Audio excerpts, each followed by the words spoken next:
बिस्मिल्लाहिर्रहमानिर्रहीम अल्हम्दुलिल्लाहि रब्बिल आलमीन। हमारा आज का मौजू है कि दुआएं हमारी कबूल कम होती हैं, ऐसा क्यों है और दुआओं की कबूलियत के लिए क्या कुछ किया जाए। इस सिलसिले में मैं ज़्यादा लंबी बात नहीं करूँगा, मैं दो छोटे छोटे वाक़यात आपके सामने रखूँगा।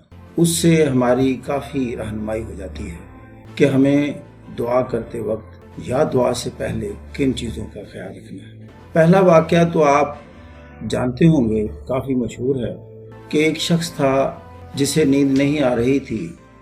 जब रात काफ़ी बीत गई तो गाड़ी निकाली और आउटिंग के लिए निकल गया। ऐसे घूमता था, फजर की अजान हो गई और वो मस्जिद में चला गया। नमाज के बाद देखा कि वहाँ एक शख्स बैठा है, ज़ारो कतार रो रहा है, गड़गड़ा रहा है, कुछ दुआएं कर रहा है। ये शख्स उसके पास गया, पूछने लगा कि आपको क्या मसला है, आप बहुत परेशान लगते हैं। कहने लगा कि हाँ, मैं परेशान हूँ कि सुबह मेरी बीवी का ऑपरेशन है जिसमें 10,000 रुपये मुझे दरकार हैं और मेरे पास नहीं है। ये शख्स कहने लगा कि आप परेशान ना होइएगा, मेरे पास पैसे हैं, मैं आपको दे देता हूँ। उस शख्स ने 10,000 रुपया निकाला और उसके हवाले कर दिया। चूँकि वो उसे इंतहाई मुस्तहिक नज़र आ रहा था, उसने अपना एक कार्ड भी साथ दिया कि आइंदा जब कभी आपको ज़रूरत हो तो आप मुझसे तलब कर सकते हैं। उस शख्स ने पैसे ले लिए लेकिन कार्ड वापस कर दिया।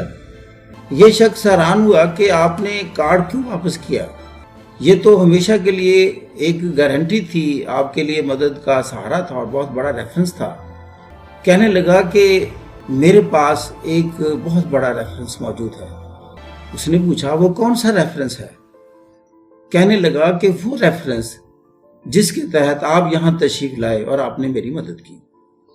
मुझे जब ज़रूरत होती है तो मैं अपने अल्लाह से इल्तिजाएं करता हूँ, इस यकीन के साथ कि वो मददगार है, मेहरबान है और सुनता है, और बेकरार की पुकार तो वो ज़रूर सुनता है।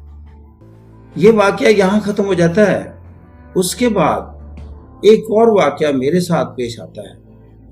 मैं फैसलाबाद से लाहौर के लिए गाड़ी में बैठ गया, ट्रेन में। मेरे साथ एक लड़का भी सवार हुआ। ये गाड़ी नॉन स्टॉप गाड़ी थी, लेकिन ये चक झुमरा जब नहीं रुकी तो वो लड़का परेशान हो गया।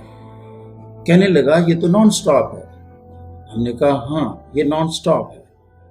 कहने लगा मैंने तो शेखपुरा जाना है, इतनी सर्दी है और बहुत देर हो जानी है, रात का वक्त है, तो मैं तो कहीं 2-3 बजे शेखपुरा पहुंचूंगा। पहले मुझे लाहौर जाना पड़ेगा, फिर मुझे वापस आना पड़ेगा, मेरे घर वाले तो परेशान हो जाएंगे। मैंने उसे कहा कि बेटा चलो ऐसे करते हैं कि आप अल्लाह से दुआ करें कि गाड़ी शेखपुरा किसी वजह से रुक जाए और आप वहां उतर जाएं। कहने लगे कि अल्लाह ये गाड़ी रोक देगा।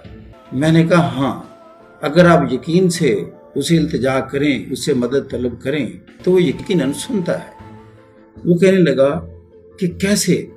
मैंने कहा कुरान में इरशाद है कि कौन है जो बेकरार की पुकार सुनता है जब को उसे पुकारे और फिर उसको उस मुश्किल से निजात देता है। क्या अल्लाह के सिवा भी कोई और अल्लाह हो सकता है। फिर मैंने कहा बेटा ये चीज़ें ज़िंदगी में दुनिया में बड़ी आजमाई गई। एक पैगंबर, मैंने कहा आप जानते होंगे, हज़रत यूनुस अलैहिस्सलाम, उनको मछली ने निगल लिया। मछली के पेट में थे लेकिन यकीन रखते थे कि अगर मेरे अल्लाह ने चाहा तो मैं मछली के पेट से बाहर भी आ सकता हूँ। तो किया सिर्फ क्या कि अल्लाह की बड़ाई बयान की और अपनी कमतरी, और इस आयत की तलावत की, ला इलाहा इल्ला अंता सुब्हानका इन्नी कुन्तु मिनज़ ज़ालिमीन। ऐ अल्लाह आप ही पाक हैं, आप ही बरतर हैं, आप ही अजीम हैं और मैं ही सिर्फ जालिमों में से हूँ। अल्लाह को जब ये पुकार पहुंची तो फिर अल्लाह का जवाब मछली को हुक्म के हवाले से आया। मछली ने हजरत यूनुस को बाहर उगल दिया।